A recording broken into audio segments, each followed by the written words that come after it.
She had only said, "Our Father who art in heaven," when the first mirror cracked.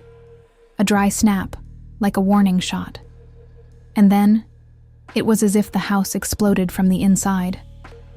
All the mirrors, in the living room, the bathroom, the daughter's bedroom, shattered at the same time. Not a single glass fell, not a single window broke. Only the mirrors. As if something in that place could no longer bear to see itself reflected. What chilled me wasn't the noise, nor the flying shards. It was the fact that none of the reflections moved. I saw it. Right before everything burst, the images in the mirrors hesitated, as if they didn't want to leave.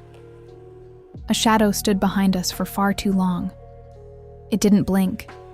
It didn't breathe. But it knew it was about to be exposed. It was the one who broke everything.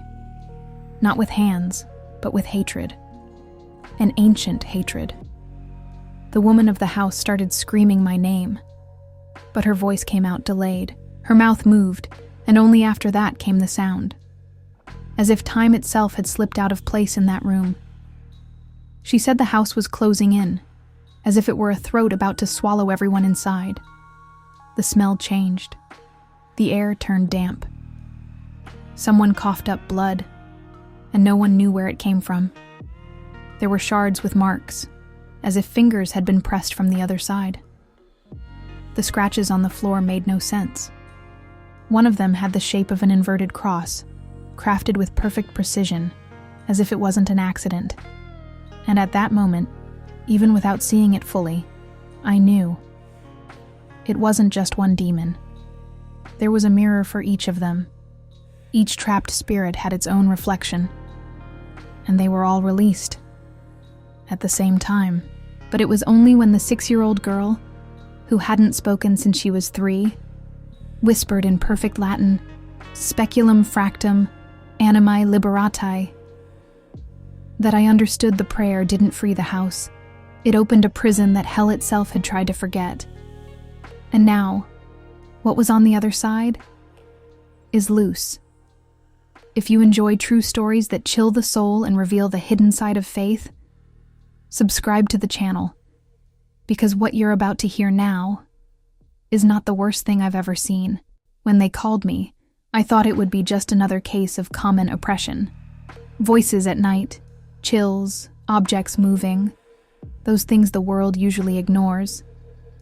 But it was enough for the woman to say that her daughter suddenly stopped speaking, and that the mirrors in the house were distorting the image on their own, for me to know. This wasn't a light case. I felt it in my spirit. It was a trap, but not for them. It was for me. I arrived at the end of the afternoon, with sunlight already slicing through the rooms like it was trying to escape. The house was small, simple, but the mirrors were everywhere. I had never seen anything like it. Living room, hallways, bedrooms, even the kitchen had a mirror, and they all had the same thing. A thin, vertical crack, as if they had been scratched by an invisible fingernail. The woman greeted me with a nervous smile, but her daughter's gaze froze me. She was 6 years old, but her eyes looked like a 60-year-old woman's. Empty, unblinking. She followed me with her eyes as I entered. Didn't say a word. Only when I stepped into the center of the house, I felt the snap. It wasn't on the floor. It was in the air. As if the atmosphere itself had cracked, like glass about to give way. I took out my rosary. Not out of faith, out of instinct. The feeling was the same as entering a place that already knows you, as if that thing in there had been waiting for me. And then, before I said a single prayer, the girl smiled. But the smile wasn't hers. It was from another mouth, another intention. And at that moment, the mirrors began to vibrate, all at the same time, as if an invisible hand passed over every reflective surface in the house and pressed from the inside. A high-pitched buzzing filled the room, making the woman cover her ears. I stood still. The vibration of the mirrors intensified by the second. It was as if something was trying to cross over, something that used the reflection as a door. And then, at the exact moment I started to pray, "Our Father who art in heaven," came the first impact. The hallway mirror exploded, throwing me against the wall. The living room followed, then the bathroom. In seconds, the floor was covered in shards, and all the reflections vanished. It was as if evil had been forced out of hiding. But it didn't flee. It revealed itself. The girl fell to her knees and began murmuring words no child her age should know. It was Latin, fluent, precise. I looked at the mother, and she was trembling. But it wasn't fear. It was like an invisible force held her in place. I tried to approach, but my body grew heavy. The air became thick. Every step felt like walking inside a nightmare. When I got close to the girl, she looked at me, and her eyes were no longer empty. They were full of something ancient, intelligent, evil. That's when she spoke out loud, in a different tone. "Speculum fractum, animae liberati." The phrase repeated, and as she said it, the house lights flickered. This wasn't just possession. It was a mass release. Trapped souls were being set free. The ground cracked beneath the girl's feet, not naturally. A clean, straight cut, as if someone had traced it with a giant blade. And from that cut rose an unbearable smell. Sulfur, iron, and something sweet. A rotten sweetness. I had smelled it before, in desecrated cemeteries, in bodies that couldn't be buried in sacred ground. The girl collapsed backward, trembling, and then she contorted. It wasn't epilepsy.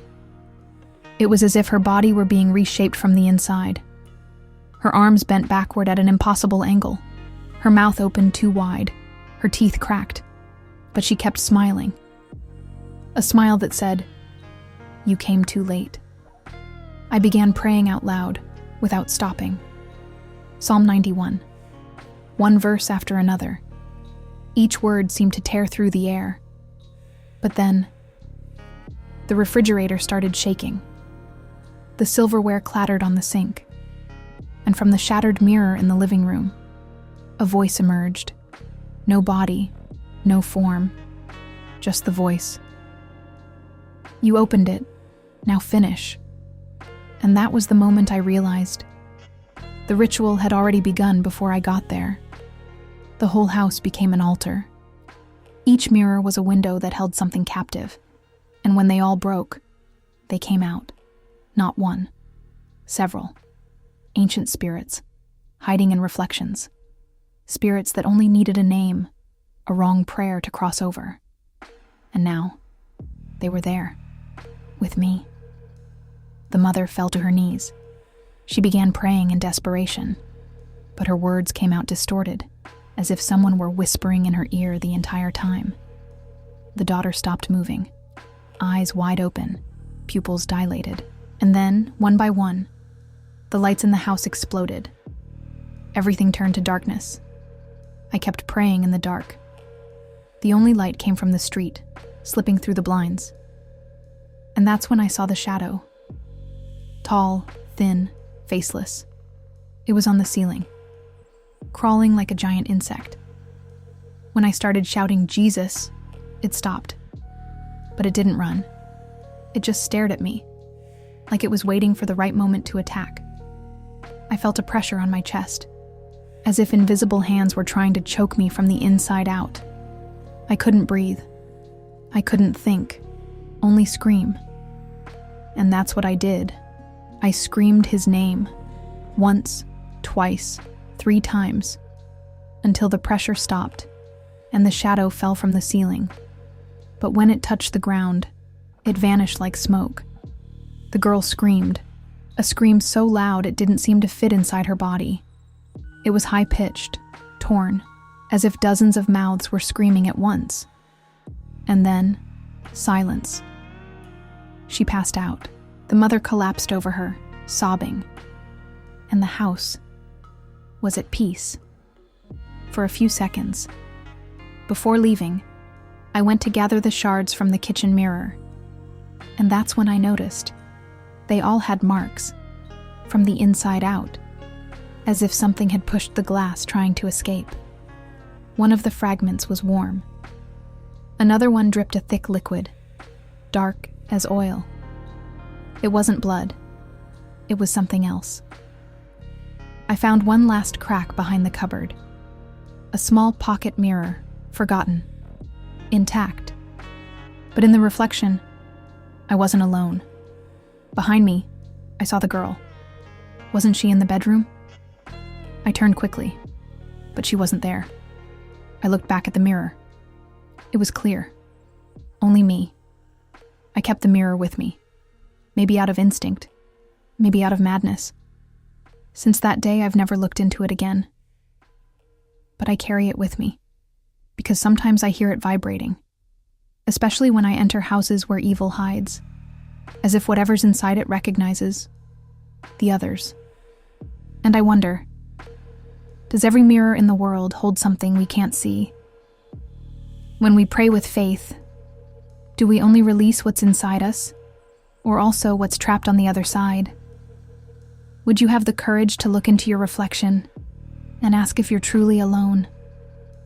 To this day, I still don't know if we managed to free the girl, or if we just transferred what was inside her to somewhere else. The house was renovated, all the mirrors removed. But there's still one room no one goes into, her old bedroom. The door remains locked. And the strange thing is, every time someone tries to turn the doorknob, their own face appears reflected in the keyhole, even though there's no mirror nearby. The mother moved to another city, said she needed to start over. But before she left, she gave me something, the pocket mirror. She asked me to destroy it, but something inside me wouldn't let me. I kept it. And ever since, it's never reflected my face the same way again. It always seems like there's someone behind me, a disfigured silhouette, still waiting. I've tried to ignore it. I've told myself it's paranoia. But in another case, months later, I heard the exact same Latin phrase whispered by another child in another state. Speculum fractum, animae liberati. The same Latin, the same empty stare, the same sweet rotten smell. And right then, I knew it wasn't over. It had only begun to spread.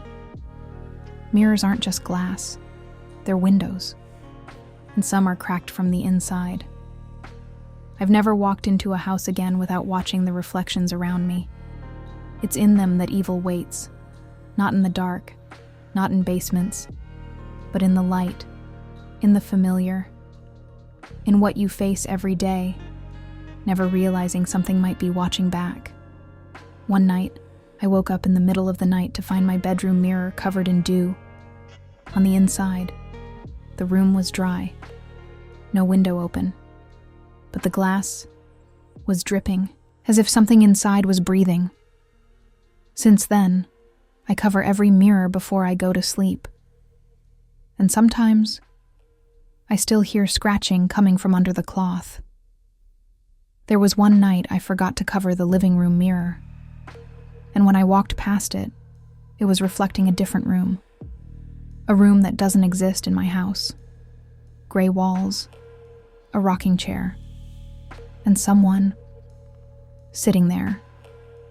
The moment I blinked, everything was back to normal. But it wasn't an illusion. The energy there wasn't mine. Maybe that girl's case wasn't the most intense I've faced, but it was the first that made me suspicious of mirrors. Today, when I enter a space, I don't just look at what's in front of me, I look at what's behind, what's watching me without permission, because I've learned, wherever there's a reflection, there might be a prison. And the worst part is knowing that most people don't even realize it. They sleep with the enemy hanging on their walls. They smile at it every day. They put on makeup in front of it. They say prayers in front of it. But they forget that evil also learns to imitate the sacred. And some reflections don't show who you are. They show what they want you to become. Would you have the courage to spend a night alone in the house where all of this happened? With the mirrors back in place, one in each room, covered only by a thin cloth? Would you have the courage to lift that cloth at midnight, alone? To this day, that pocket mirror still vibrates when someone contacts me about a new case, as if what manifested in that house is still nearby, as if it's saying, "I'm still here." If this story gave you chills, share it with someone who never believed. If you've ever seen something you couldn't explain, write it in the comments. I'll read everyone. And if something inside you just lit up a warning, it's because this story was meant to find you.